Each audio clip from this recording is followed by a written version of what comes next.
For the video today, I decided to do a watercolor and gouache painting in my Tone Tan Craft sketchbook I got at Dollarama several years ago. Unfortunately, despite looking since 2018, I have not yet found another one of these sketchbooks, so this is my last one like this. I'd love to find another one. I'd previously, in graphite pencil, sketched in this beautiful ArchFey woman that finally gets to be painted in. Using a spray bottle and an eyedropper, I pre-wet the gouache and watercolors I might end up using in this artwork. I ended up using some of the metallics I forgot to pre-wet. I should have pre-wet all of them. It's often a good idea to get some water in there before using the actual paint that has already been dried out into pans and palettes.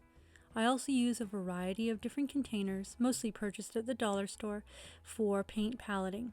Actual paint palettes, and I also use things like the pill caddies that I no longer have all for the days of the week.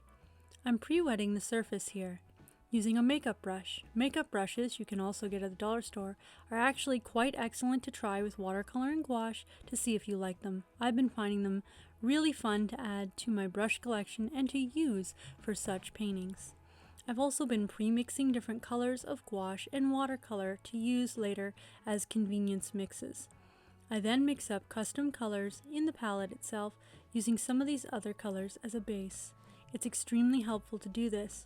Although gouache and watercolors work differently straight from the tubes versus if they're dried out in the pans, some work better dried in the pans and others work better from the tubes.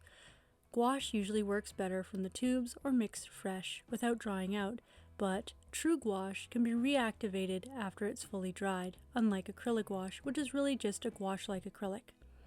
I recommend considering still using already dried gouache sometimes as a convenience mix for a mix of watercolor and gouache painting and for mixed media, because I've found it extremely helpful to have some of these colors, such as buff titanium and various skin tones, to have golden tones that I can't seem to find tubes for, and as well grays. I continue mixing other tones as well. I've also mixed up and used some neutral tones and grays that I can't just buy as watercolor tubes easily, or that I could, but why spend the money on that many different tubes when you could buy some of the base colors and mix things for yourself. The bristles of most makeup brushes are fairly stiff yet also soft. I find this works exceptionally well with various art supplies, particularly gouache, to get soft, blending edges but also still be stiff enough to move the paint. I found it exceptional to work with for acrylics, and as well, lots of different techniques with pure watercolors. I advise you don't let them stick to makeup and add them to your brush collection for watercolor, gouache, acrylic, and other paints perhaps. I haven't personally tried them with oil paints, but I imagine they're probably good with those as well, though I'm not sure how easy they are to clean out. I'm using a shadow violet mix I made. I made 3 different shadow violet mixes doing various experiments to try to find the correct shadow violet. Because I ended up liking the colors in all 3 mixes, I still use them, plus I don't want to waste the paints I mixed. One is far more of a brown or neutral tone. This one here is very, very purple, whereas my final shadow violet mix is more the color I was looking for. However, this beautiful deep shadowy purple is a nice color all on its own, and this painting was a good opportunity to use it some more. I take a very fine point brush for the details near these edges, the edge of the hair and the earrings. I switch back to the slightly larger, proportionally speaking, makeup brush to get the rest of the afro type hair. While the paint is still more wet, I work in different layers of different colors here if I want the edges to be a bit softer. The color I'm using now is a type of black, though the glare here from the wet paint isn't really showing you the different tones as clearly. It is my vibrant black mix, which is Anthraquinone Blue and Terra Rosa from M. Graham. These extremely pigmented colors, when mixed together, I added a little bit of Payne's Gray to make a vibrant black mix. I mixed up a second batch, which I found to be more of a pure black, but this is my original batch, which is a little more on the purpley side, actually. I also used a little bit of white gouache mixed in with some of those colors in order to make a highlight color for the hair, and I'm using a off-screen buff titanium very light mix as well as a pale pink mix for the magical fires in her hands. I focused more on getting it to look mystical and nice than making it look absolutely like realistic fire because it's not actually fire, it's more a magical effect. This here is another color I mixed myself, Verditer Blue. It's based on a color that's available for purchase by more than one brand, I believe, called Verditer Blue. However, rather than buying a whole tube, I decided to see if I could try to mix my own version of this very beautiful, vibrant, glowing, slightly turquoisey blue. I looked at what pigment information was available for the color and mixed it myself. I made a fairly large amount up. It's a color that involves a little bit of white, so it's not a completely translucent color, but it's a very beautiful color. Because it's less completely translucent, it works a little better on tone paper actually, and as I said, I enjoy working mixed media with a mix of watercolor and gouache, so I'm not your traditional watercolorist most of the time. I'm also using a series of buff titaniums and cream gouache in order to paint these wings. I mixed up lots of different shades of golden creams and off-white because I enjoy these colors and I like to have them pre-mixed in gouache because, as I said, it's very convenient for me, but I don't have any tubes of gouache that are these colors. So I bought a very large tube of just the white, an M-gram titanium white gouache, and I mixed my own up in different palettes. I find they work quite good re-wet, so it's perfectly fine not to work just from the tube, especially if you practice with using gouache. Here I'm mixing up different tones of the Verditer Blue. I start with just the Verditer Blue in different levels of water. I switch to a larger, rounder tipped makeup brush here because I realized the surface area was large enough to use a larger brush. Often you might want to switch to the largest brush you reasonably can use for an area so things are smoother and less fiddly. I didn't want too many brush strokes or things like that. I wanted things to look smoother. I mixed a little more white into the Verditer Blue mix in order to create a subtle highlight color, which made it more opaque. I went a little bit outside the lines there, but I'll quickly correct it with the edge of a clean, wet brush, but everything doesn't have to be 1,000,000% perfect for a painting to still be good, especially if it's just in a sketchbook.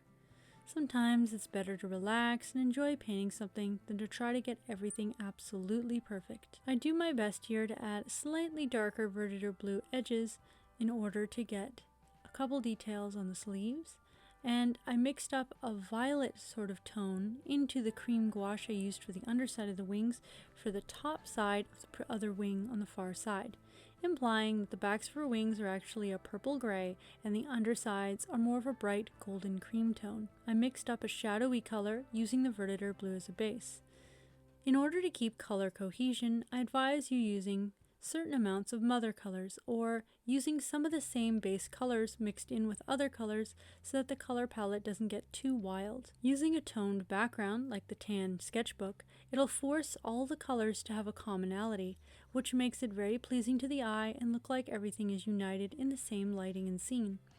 Always working with white paper is not necessarily the best option when you have other options and ways of working. If you want to start with white paper but still want the benefits of toned paper, you can use various pigments to create washes and bases. You can start with a color wash on the background to create a color base to paint on top of once it's fully dry. If you use something that won't reactivate easily with water, like very thin acrylic or India ink, you don't have to worry about the watercolor blending in with the color of the background on the paper. I'm using a fine point brush for the very fine details such as the lips and the eyes, and there's a certain amount of a bit of this video where I edited in order to cut away to let things dry, and for various other reasons. I went back into the very dark violet mix, but instead of the shadow violet, I'm using a different mix here.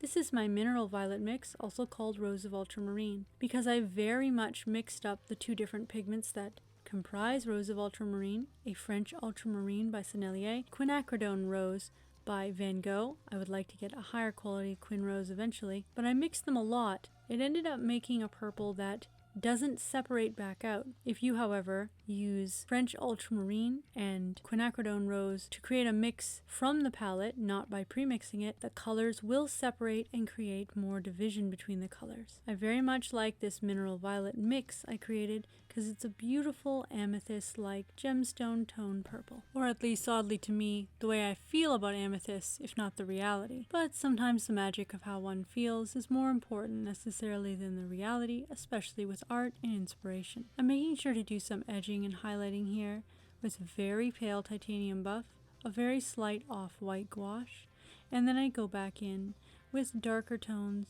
to get some shadows and lining done. Because part of her wings are insectile, I'm making sure to line it so that there are more harsh lines built into it, the way insect wings have. I didn't put too many, as her wings, or at least the parts that are more like insects, are more like butterfly wings, but I didn't want to overdo it with too many of these lines for the sake of the design. I go back in with a slightly watered down version of this same shadow color I made up, using more of a quinacridone gold and a raw sienna kind of tone to it, but watered down so that it's slightly translucent in order to add some shadows in. Sometimes the gouache below mixes in with the shadow color here, which is why it looks of a paler tone than the sections that had less or no gouache. I'm going back in with a watered down mix and a softer brush to stipple in a sort of tone there to make it look a little speckled. I go back in with additional shading, highlights, and detail work as I work through. I'm using a neutral tint that I mixed, one of my 2 current neutral tint mixes, Neutral Tint 1 mix, which I can do a separate video on, so let me know in the comments if you're interested in additional videos about anything featured in this one. To do the 2-section belt here, I also decided that her necklace on top could use some of that color there. I go back over here with that shimmering blue metallic watercolor. I think it's technically a duochrome turquoise green paint that I got from Artist Loft at Michael's a while ago. And I go back in. I'm working between some of the final metallic details and the actual detailed areas. I try to let things like the whites of the eyes fully dry before going back in for the iris. I used the same almost black-like neutral tone 2 mix to do her eye colors. I pre-wet my Finetec and my Ganzi Tambi metallics, which need to be pre-wetted at least 3 minutes before you actually move the brush around to get the pigment. Then they make brilliant opaque and shining metallics. I have this starry gold set from the Ganzi Tambi, and I have one of the Finetec sets. I'd still like to get a particularly good silver, bronze, copper, and brass metallic watercolor type paint, but as for right now, I'm finding I can use the metallic paints to an extent to mix additional colors. I work in here. I'm doing a sun and a moon as per her design, so I'm making sure there's a mix of silver and gold. I also used 3 tones of gold and 2 tones of silver metallics in order to get some more depth into it. I'm now going back in with pale pink, slightly purpley, and buff titanium gouache to make highlights.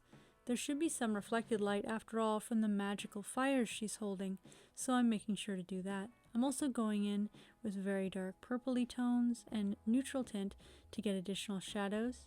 Using softer brushes, I'm putting in some buff titanium and titanium white itself and blending it around the edges a bit just to get that reflected light.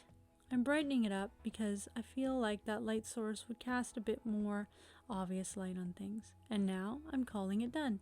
I find going ambitious and actually trying things is better than getting too stressed out or being afraid. Remember to try different techniques rather than just studying the options. Here's a final look at the finished piece. Maybe I'll use her in a story. I still need to figure out more information about this beautiful ArchFey. I hope you enjoyed this video. Leave suggestions in the comments section below for future videos.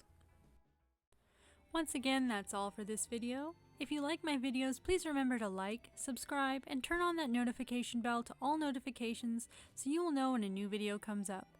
I aim for new videos every Wednesday, but sometimes life happens and things are delayed. I hope that you enjoyed this video, and we'll see you with another one very soon.